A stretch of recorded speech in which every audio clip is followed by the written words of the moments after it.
when they could no longer ignore the anti-Obama voters, Democrats began to dismiss them and demonize them as the hired guns of the insurance companies or Brooks Brothers protesters. When Hamas does it or Hezbollah does it, it is called terrorism. Why should Republican lawmakers and the AstroTurf groups organizing on behalf of the healthcare industry be viewed any differently?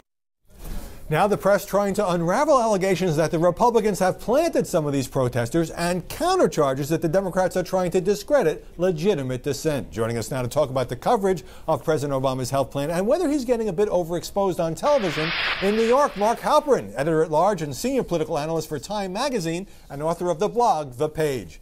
S.E. Cupp, blogger and the co-author of Why You're Wrong About the Right. And here in Washington, Anna Marie Cox, national correspondent for Air America Radio and a columnist for Playboy magazine. Mark Halperin, are the media playing up the loudest and the angriest of these protesters to the point where it distorts what's going on at most of these town hall meetings? Yes, it distorts it, and it also is bad for America. I'm embarrassed about what's going on as an American. I'm not an advocate for any position on the president's proposals, but I think this is, Howie, something you've written about and seen for years. The lowest common denominator. People taking video that is meaningless. Yes, there should be discussion. Dissent is fine. I don't really care why these protesters are showing up, but this is a horrible breakdown of our political culture and our media culture to allow people who are going in with the intent to disrupt to become the story. The biggest issue in the healthcare debates, things like should there be a public plan, completely ignored by all media and crowded out of the discussion by stunts and gimmicks, and the White House has exacerbated it by attacking back in the same style. Anna Marie Cox, Mark Halperin says this is a breakdown in the media culture, but we couldn't not cover these people, and they do have a right to be heard, don't they? Right, they do, and I actually do not think it's a breakdown of democracy. I think that it's a wonderful expression of democracy. I'm not sure if they're astroturfed or not myself. I think they're probably aren't, but I think that's almost a worse sign for the Republican Party. I think this is actually the death throes of a dying Republican Party, or at least in this form, and not sort of the start of something new. S.E. Cupp, you have to admit, if you want to look at the media's performance here, that the various outlets, and particularly television, are giving these critics ample airtime. Oh, absolutely. I mean, it makes for good TV. But, you know, it's a really arrogant position. Anyone on Madison Avenue will tell you you don't win new consumers by insulting them. So it's really, from a business standpoint, I think a really dumb move for both the liberal media and maybe even the Obama administration to start insulting and criticizing average Americans who have concerns about a sweeping health care program. How are the liberal media insulting people who are showing up, you know, except to the point where they're shouting down members of Congress and not giving them a chance to speak? That seems worthy of criticism. Well, sure, but when Keith Olbermann calls them terrorists or Paul Krugman calls them crazy, I mean, that's really dismissive and, like I said, arrogant. You know, there's a way to talk about the policies and the arguments that they're making, but the liberal media is making this very personal. They're talking about the protesters, not the protests. All right, let me read a memo one of the memos that we've seen in recent days. This one appeared on the website of Tea Party Patriots. Giving people advice on how to behave at these meetings. You need to rock the boat early in the rep's presentation. Watch for an opportunity to yell out and challenge the rep's statements early. The goal is to rattle him, get him off his prepared script and agenda. If he says something outrageous, stand up and shout out and sit right back down. Now, Mark Halperin, you said you don't particularly care why people are showing up, and obviously some of them are passionate, but it does seem like there's an effort here by some in the media to say, well, this is all being ginned up by the right wing, therefore it doesn't mean very much. Again, I couldn't care less why they're there. Of course we want a full debate. Of course we want people who have dissenting views from the administration and Congress to have a full hearing. But that's not what this is about. That's not the intent of most of these people. It's not the way the press is covering it. What we're having is a freak show display because there's video on YouTube to talk about the protests, to say what cities they've occurred in, to show the most violent disruptions or the most antagonistic. There needs to be a debate in America on whether we should have universal health care. There needs to be a debate on the president's ideas. If these protesters have ideas, great, let's hear them. But if they're just stunts to cause a disruption that gets the media tricked in every time, again, I think it's bad for the country, whether you want the president's plan or not. Just stunts, Anna Marie Cox? Of course, we love stunts in the media. I love stunts, and also, I mean, I don't agree with what the kinds of things these protesters are saying, but I'm appalled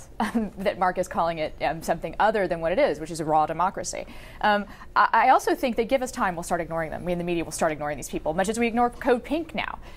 This is actually really interesting in one way, which is that being in the minority and having unpopular stands has forced the Republican Party into Saul Alinsky tactics. Right. I've covered a million town hall meetings, and often there are not on this subject, but often there are protesters, and you have to decide, do you give them a paragraph, or do they become the story? Do they, in effect, hijack the story? Let me show a few seconds of footage of a town hall meeting in Tampa. This was on Thursday night, where members of the service employees of the National Union showed up, and a lot of people couldn't get in. It was a big shouting match.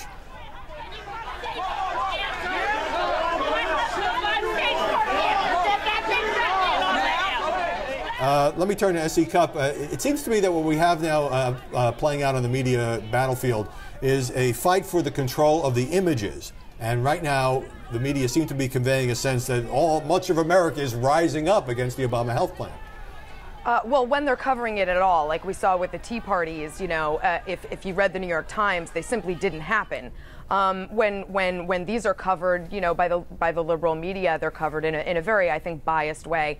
As someone who writes about liberal stereotypes against Republicans a lot, usually Republicans are called crazy or stupid. Now I think the worst indictment I can find here is that they're organized. It's a really sort of, interesting and almost desperate, sort of paranoid sounding attack. On the other hand, Anna Marie Cox, you can't blame the media if some of these protesters seem overly angry or confused, like the woman who said, I don't want the government getting involved in my Medicare. And also it's novel to have Republicans act this way. I mean, that's one of the reasons why this is getting so much coverage, is that we aren't used to seeing Republicans take on, as I said, sort of Saul Alinsky type tactics. So you're saying if Democrats had shown up to be angry or perhaps disrupt meetings during the Bush administration, that would not be as newsworthy? Well, no. I just think it wouldn't be treated as newsworthy. I think that in the media, because it's novel to have the Republicans sort of behave in this way,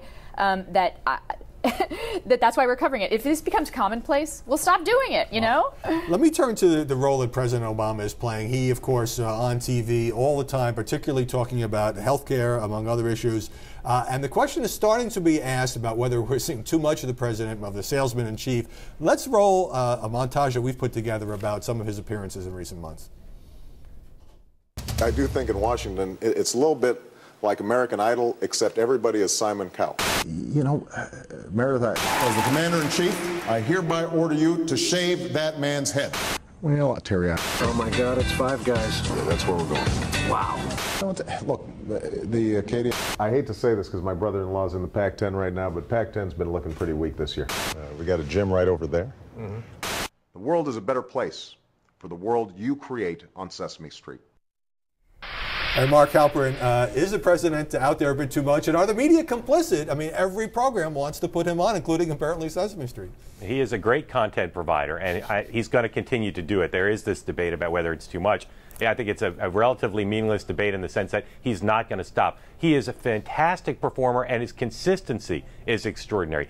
Unlike past presidents, even in the case of Ronald Reagan, when Barack Obama goes out, he generally hits his mark. The problem I think he has is because he's had so much, he can go 99 for 100. And that one mistake, like we saw a few weeks ago at the press conference when he called the actions of the Cambridge police stupid, that's, I think, his problem. He's going to have to keep going out. They have no other asset that strong, but it is a problem when he makes a mistake. But at that press conference, Anna Marie Cox, he spent 40 minutes talking about health care and didn't make any news. So if he is going to be giving all these interviews and primetime press conferences and speeches, is there a point in which there are diminishing returns in terms of what we cover? For them or for us? See, I actually really don't understand why we're having this debate. For what it may be one of the rare occasions I agree totally with Mark. Like, if he's being covered too much, then we should stop covering him. But he keeps doing stuff. They keep putting him out there. If the president does it, it is news. And also, I want to say that he said that Cambridge cops behaved stupidly. He didn't actually call the cops stupid. Right, but just to clarify, yes, if the president goes out and makes speeches or has news conferences, of course we're all going to cover it. But at the same time, behind the scenes, producers and executives are clamoring to get the president to appear with Katie and Meredith and everybody else. Okay. Yeah. I mean, and I think they'll stop doing that.